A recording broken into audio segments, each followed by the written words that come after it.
Recently, I listened to a recent Doug Campbell podcast, number 199 from his Dallas Action podcast. And he talked about some material that I was not aware of, at least not in any detail, and I found it interesting. I find it difficult, though, to follow along with Doug because I'm never sure when he's reading from the documents or when he's just saying what he says. But he did give the documents, so I went looking for them and I found them. And I'm going to apply my own scent to the material here, because why not? Now, this first document here that Doug uses is not obviously connected to the following documents, but I think he likes it because it has Zamka, who is David Morales.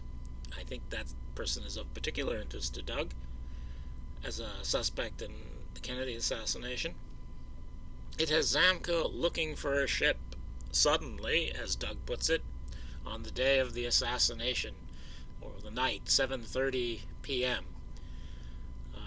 On the day of the assassination, David Morales is looking for a ship that he heard about, and he lost a letter or something. And anyway, he's interested in a ship. And that's really all this says, is that David Morales, a suspicious character, on the day of the assassination, is looking for a ship that he apparently is suddenly interested in. And this is the cover sheet of the next document. This is one of the two important documents to Doug Campbell's interpretation, in my view. And you can find that on the Mary Farrell Foundation, which is the only place I could find it. And this is from the director of the CIA to JM Wave. And it says, please tell AM Java 4, well, I guess it was Rafael Quintero, the following. A, 2 generators for Collins radios and silenced weapons will be delivered to Joanne as ship's stores Saturday, 30 November, about 1700, marked Master Liberian, MV Joanne, ship's spare parts.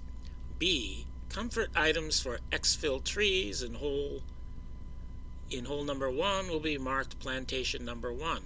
Items for hole number 2, Plantation number 2. 2, ship's pilot engaged for Joanne departure 1700 hours Sunday 1 December. 3. Imperative exfiltrees remain quiet and unobserved until pilot leaves Joanne at Cape Henry, first 12 to 14 hours from Baltimore. So Joanne is a ship at port in Baltimore. And I think Doug thinks this might be the ship that Morales was looking for and found. And the date of this cable is November 27th, so it's just 5 days after the assassination. And so it's easy to string it together chronologically if you want to. And here it says, exfiltrees. These are people that are being exfiltrated from Baltimore. And Doug spends a lot of time stressing the definition of exfiltree, which is something like somebody that you extract from a hostile territory after the completion of an operation. And this is what Doug is interested in. He thinks these people are being exfiltrated from the United States after they had completed an operation, and presumably he means the assassination of John Kennedy. And Doug says that he is convinced that it was a professional shooting team in Dealey Plaza. So why would they exfiltrate them through Baltimore? I don't know. Also, Doug, I've heard him repeatedly say that he thinks this is the assassination conspirators were a limited group, a rogue element of the CIA, and that it didn't go to the top. And yet he's associating this with his rogue group. And this is a cable from the director, or to the director. The director is handling this situation with this ship in Baltimore. The director, McCone, the head of the CIA. So I don't know how he squares that with his rogue element unless he includes the director of the CA in that rogue element. Of course, I don't have a problem with that. I think it goes even higher than McCone. So anyway, in this first of the important two documents, Doug has it pretty much right, I think, in the way he's reading it. We've got people being secretly taken out of Baltimore on this ship, and we haven't come to that yet. Anyway, people are being secretly removed from Baltimore a week after the assassination, or they're planning it anyway. It hasn't happened yet. And the second document that's important to Doug's analysis here is also only available on the Mary Farrell Foundation, at least in my short looking around. And that's the cover sheet for it. And this one also is from the director. So both of these, the key documents, are from the director, the rogue director. And in here it says, I think this means Marine Vehicle, MV. Marine Vehicle Joanne left Baltimore Port 1 December 10 a.m. for Tortuguero, where it will discharge Black 9 resistance team personnel. Black exfiltration from PB Prime, and PB Prime is the United States, seemingly unobserved. 2. Next exfiltration scheduled OA 22 December. MV Joanne also carries 18 RS 511, whatever these are. These are some weapons, and 14 Sentinel Railrod pistols. Those are silenced pistols for assassination, presumably. 1,400 rounds, ammo, 28 clips, and all this. Now, to Doug, this seems significant, apparently, because he thinks this stuff was used to kill JFK. It seems like it's way too much stuff to have been used for that. And what it looks like to me, and I think it probably is that even though they're calling this an exfiltration, I think they're doing it just because it's a secretive extraction of these people from Baltimore. It doesn't necessarily mean that they're in enemy territory or that they've completed a mission in the United States.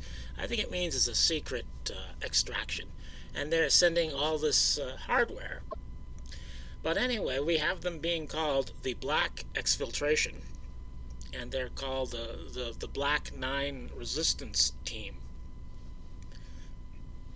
And that sounds very menacing. But I think they're going to their mission in Tortuguero, wherever that is. I think it's Costa Rica. I'm not sure. But anyway, Doug seems to want this to be the assassination team being exfiltrated from the United States, when I think it's probably not that. And this is another document that Doug did not include in his presentation. I forget already where I found it. It was only yesterday. I thought I was keeping track of all that. It looks like I extracted it from a PDF by screen capture. But anyway, it's a memo for the record, November 27th, 1963, which is the same day as that first cable from the director. Apparently it's from Henry Heckscher, who was one of the people involved with this AmWorld stuff. But anyway, what it says here is somebody telephoned, presumably Heckscher, office to say he had just returned from Baltimore.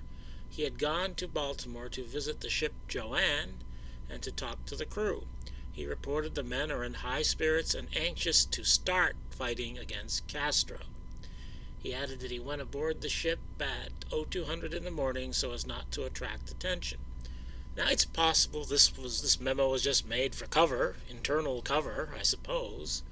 But if we are to take it at face value, then it means that they're not being exfiltrated after having completed an operation. They're being exfiltrated in order to go do something somewhere else. That's what this means. Whether it's honest document or not.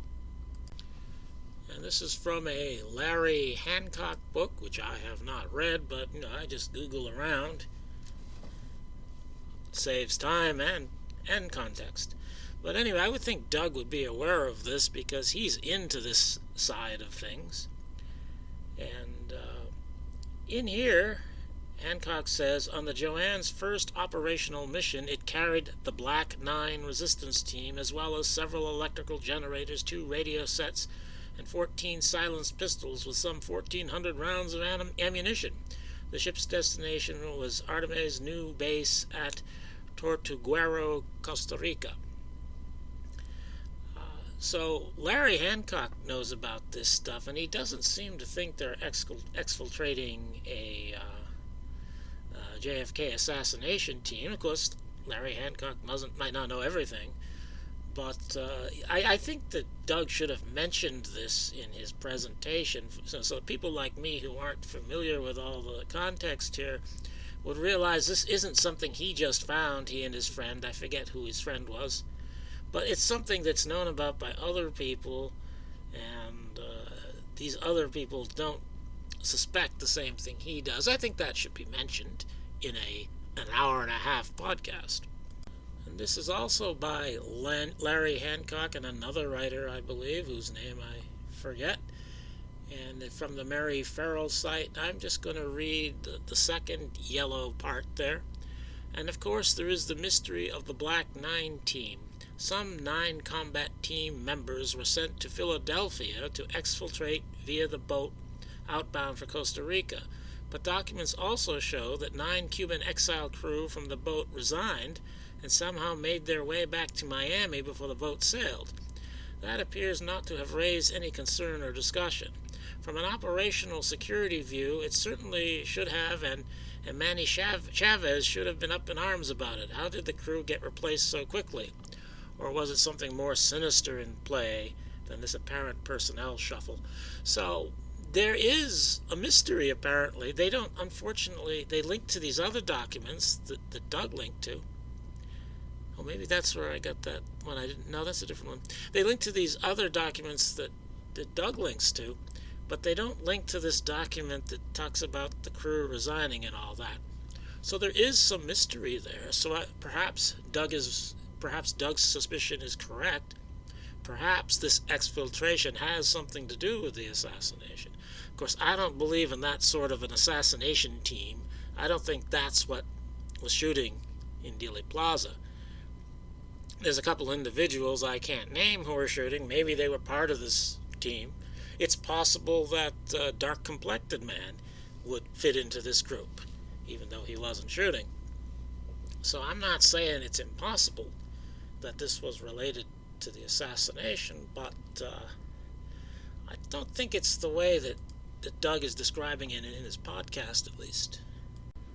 So I guess I really don't know what to think, though I think the most important information here might be that part in yellow. I don't know why Hancock doesn't link to the documents to talk about that stuff. Maybe you have to buy his book to get that. I don't buy books, so maybe I'll never know.